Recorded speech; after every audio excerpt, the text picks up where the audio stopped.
Mga kwentong pambata. Ang mahiwagang palayok.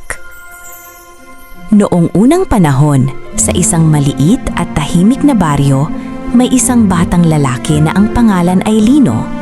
Mahirap lamang ang kanilang pamilya, ngunit si Lino ay kilala sa kanyang kabutihang loob at kasipagan. Isang araw, habang naglalakad si Lino sa gubat upang mag-ipon ng kahoy, may nakita siyang matandang babae na pagod at gutom na gutom. Walang alinlangan, ibinahagi ni Lino ang baon niyang tinapay at tubig. Ngumiti ang matanda at iniyabot kay Lino ang isang lumang palayok. Hindi ito ordinaryong palayok, sabi ng matanda. Ito ay mahiwagang palayok. Kapag sinabi mong palayok, magluluto ka, lalabas ang masarap na pagkain. Ngunit tandaan, gamitin mo lamang ito para sa kabutihan.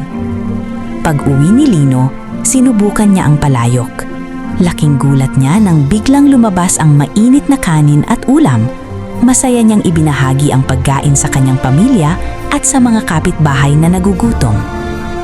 Ngunit may isang sakim na lalaki sa baryo na nakakita sa hiwaga ng palayok. Ninakaw niya ito at ginamit para sa sarili. Dahil sa kasakiman, nakalimutan niyang sabihin ang salitang pampatigil.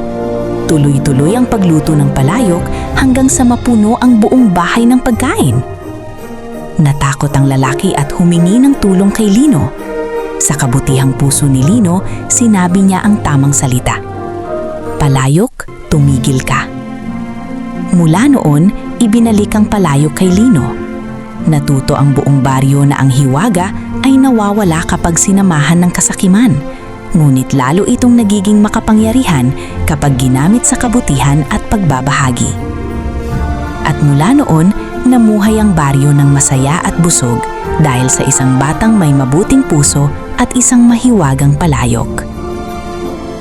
Aral: ang tunay na yaman ay ang kabutihang loob at ang pagbabahagi sa kapwa.